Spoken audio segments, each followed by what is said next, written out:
Hello everyone and welcome back to the theFORESTnation Challenge series. And if you are new here, let me explain the premises of the challenge, whilst I wait for the sun to rise, if it ever will, considering we are in February.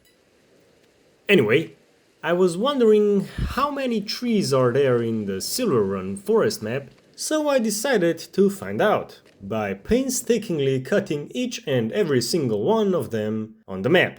And as an added bonus, I started with no money, to make it a bit more challenging. Well, the weather sure isn't helping me today, as it seems like it will keep on snowing for a bit. So far, we managed to buy 4 plots of land, and just in the last episode, we built our own sawmill, which you can barely see since it is still dark and the lights in it are not turned on. We should have a pallet of wood beams ready, but it doesn't seem like it has spawned. Oh, that's why. I didn't change the output mode, so it just kept storing instead of spawning them. And we are starting to run out of wood. So we need to do something about that as well. There is our first pallet of wood beams, but we might have a bit of a problem at hand. That is, that we don't have a front loader for the John Deere yet. So how much does a front loader for it cost? 15 grand. But I'm skeptical, because it does say that it requires 200 horsepower. Oh, it's meant for the extra large frame, and we have the small frame one. Does that mean it might work? Or does it also mean that it might not? Either way, we don't have the money for it right now, but luckily I know a way to make some money, and it involves cutting down some trees. So I think it is time to wake the counter up, and I have a feeling that it will have a bit of a hard job today.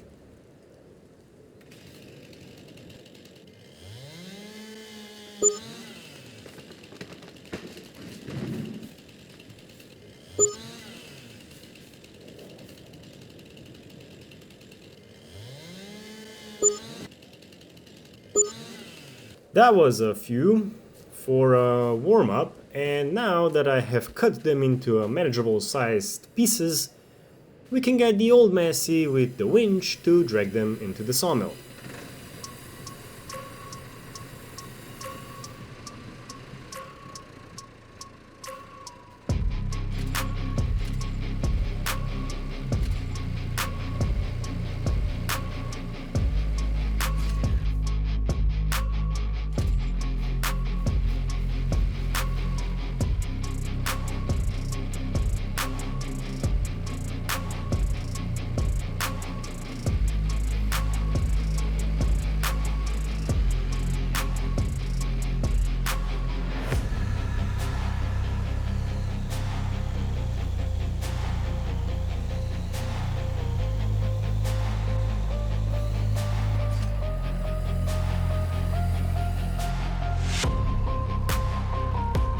Now back to the main event, cutting down some more trees.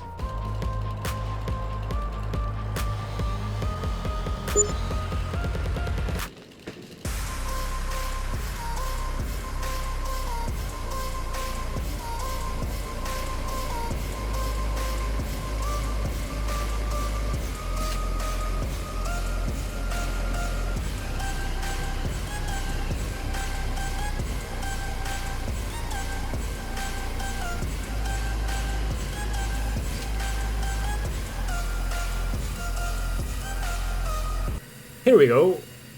Let's find out how much wood is in these few logs. Considering we had dead wood among it, 6,000 liters seems reasonable. Now, since we don't have the front loader and we are a bit low on the money side of things, I might need to improvise loading the pallets, at least for today. Luckily, we do have a crane on the trailer, but I'm not sure if it is capable of grabbing a pallet of wood beams, so we will find out right about now.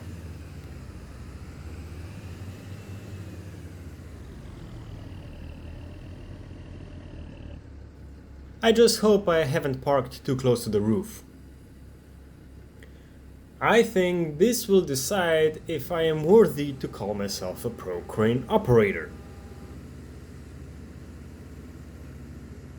Well, I have definitely parked too close to the roof. And I only know that because I just crashed into it. Now for the moment of truth. Will the grab hold on tight enough for me to lift it onto the trailer? It is holding, but it also looks like it is starting to slip. Well, that might just be the most perfect timing possible. We just got another pallet of wood beams. How convenient. It's really starting to struggle now. However, I am over the trailer already, so I won't mind it if it just falls and stays on it.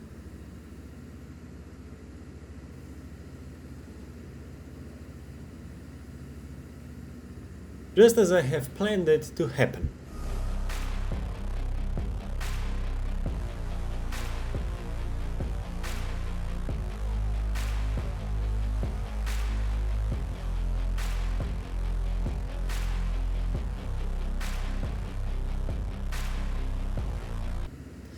Now that both of them are loaded, I actually don't know where I can sell them at.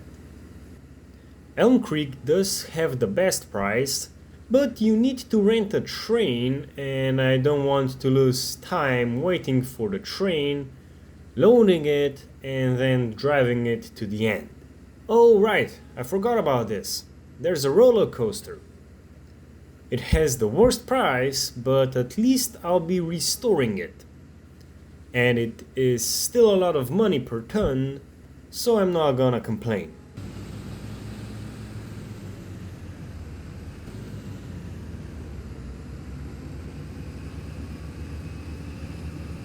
Here it is in all of its abandoned glory. Maybe we will someday make it great again. And it all starts today, with these 2 pallets of wood beams, for which we got... I'm liking this already. We got 10.5 grand from just 2 pallets. I think I made the right decision when I built the sawmill. But we still don't have enough money for the front loader. Oh, the roller coaster also needs quite a few more things. But right now, we can only supply beams, planks, and long planks. You know what that means? We need to get the sawmill filled with more wood and turn on the production of planks. We found out in an earlier episode that spruce trees aren't the best value to be sold at the sawmill. But does that mean they aren't good to make beams and planks out of them? I think there's only one way to find the answer to that question, and it is by trying it out.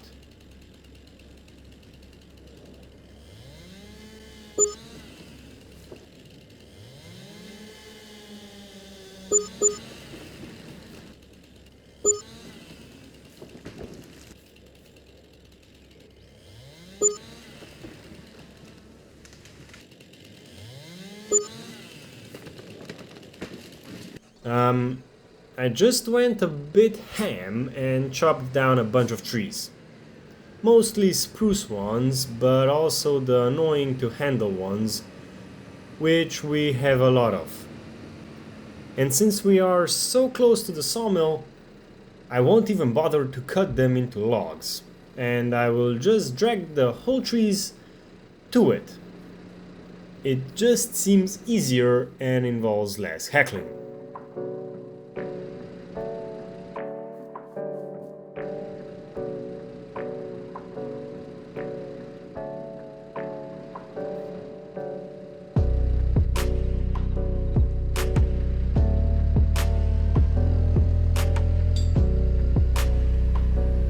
Well, it stopped snowing and I finally managed to drag the first 4 trees to the trigger. So, I am curious of how much will they fill the sawmill up. This is awesome. We got 14,000 liters of wood out of them. I think that is a good deal, especially when you convert that into wood beams.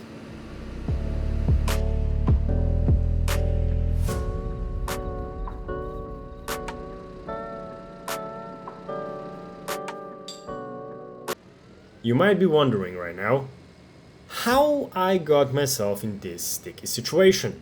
Well, for that, we need to rewind the time back a few minutes.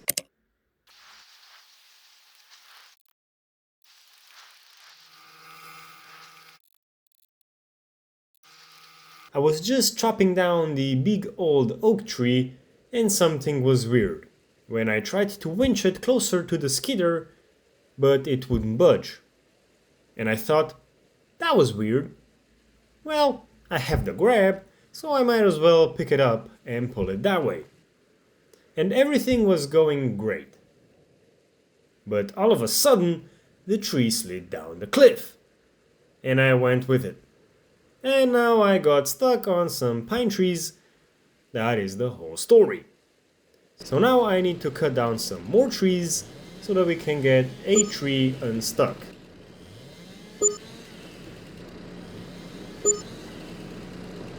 There we go, all freed up. Now to see if we can get it up the cliff. I am impressed. I don't think the skidder even struggled. And there we go. It is ready to be turned into beams, but I do wonder, how much will we get for it? Okay, now we're talking 6,500 liters. At least they are useful somewhere, since they are such a pain to clear. Since we needed to cut down the pine trees to get the oak tree unstuck, I say we try and see if they are better sold as wood or turned into something else, and then sold.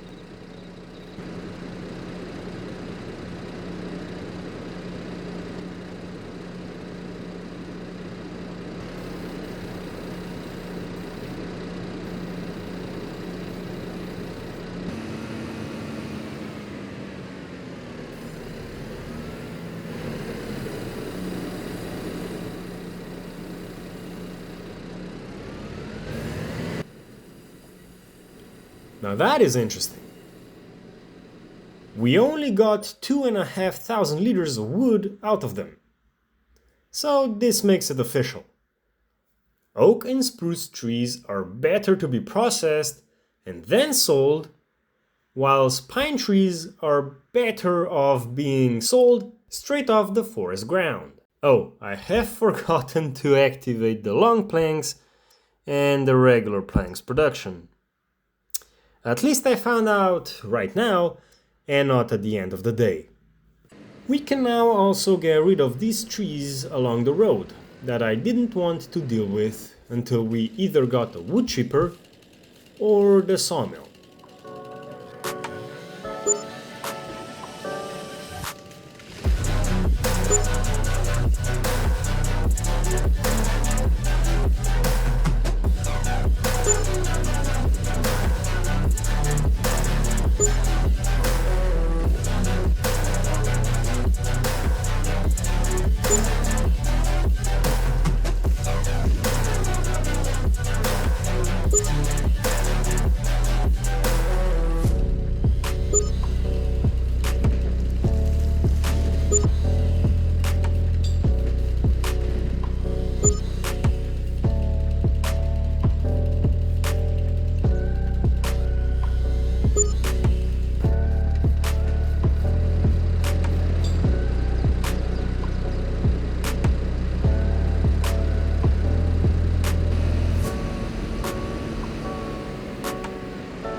will admit they are still a pain to clear and to drag about, but they are all gone now.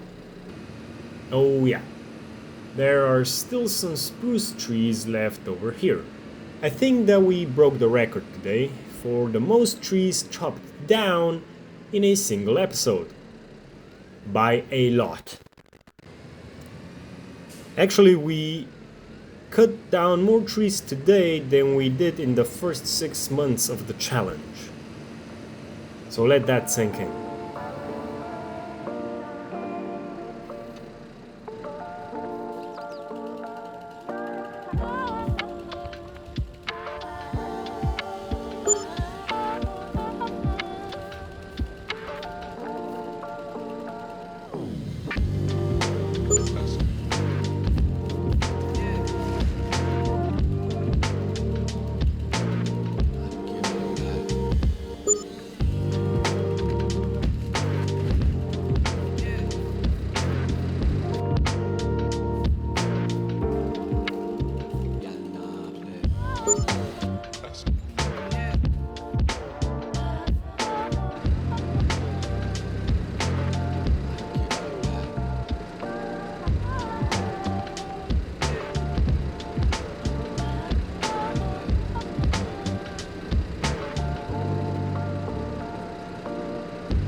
And we have another pallet of beams ready to get sold.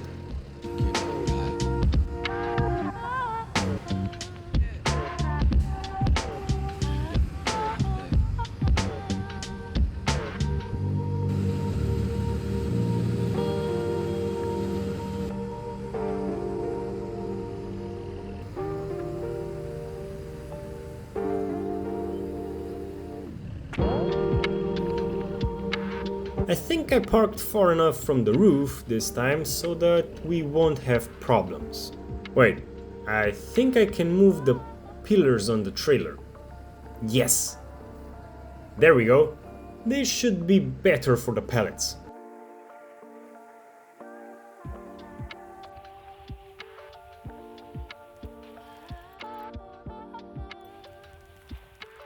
I am starting to get really good at loading them with this crane. But why aren't there any planks spawning? Oh yeah, that's why. I have them set to storing. That is better, although I might see a bit of a problem lurking about. Whilst we are waiting for the long planks to spawn, is there anything interesting in the used market? That is interesting. A Fendt 900 for 38 grand. Now, we do have the 800, however the 900 doesn't seem to have that much more power. It is newer, but it also has more hours on it. Now, we could sell hours and actually make profit, but I don't think I'm going to do that, because I have something different planned. Finally, it spawned. And it also got dark in the meantime.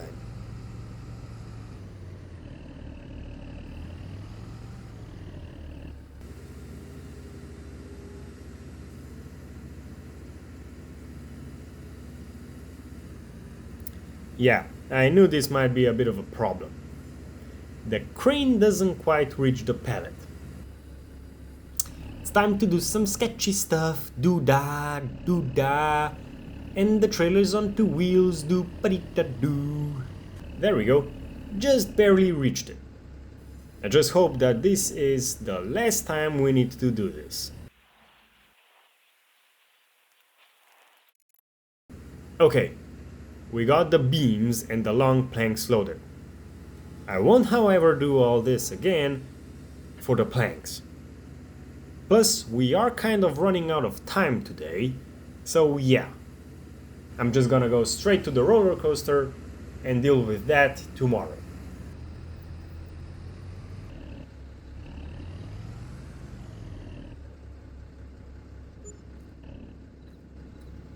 There we go, the beams have sold, and as per usual, one pallet doesn't want to sell.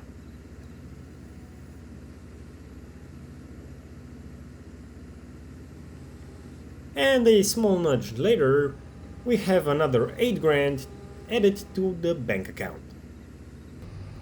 We do have just enough time left for today that we can go ahead and buy the front loader for the John Deere. Let me just park the Fendt first, and then we shall go shopping. After what? 3 episodes? You are finally going to start being useful. I really need to switch all the machinery to automatic transmissions. Because it's just so much easier driving up and down the hills. I have been waiting for the entire episode to figure out if the 643R loader fits our tractor. And it's time to find out.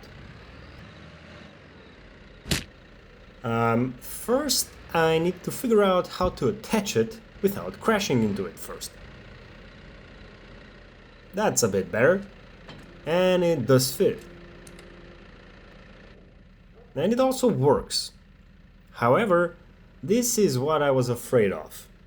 It is a bit too big for it, and it lifts the front when lowered all the way. At least it fits, and I will just need to get used to not lowering all the way down. We also need the pellet forks and a bucket for it. There we go. We don't really have any better options than standard.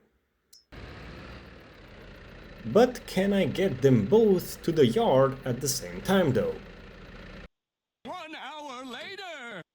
After 10 minutes of trying, I can assure you that no, I cannot get them both home at the same time.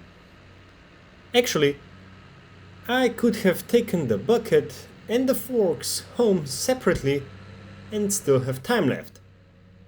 But no, I spent it trying to get the forks in the bucket. Now I'm just gonna bring back the bucket instead. And on that sad note, I think it's time to end this episode here. I hope you have enjoyed it. If you have, please leave a like and subscribe. And I hope to see you in the next one. Bye for now.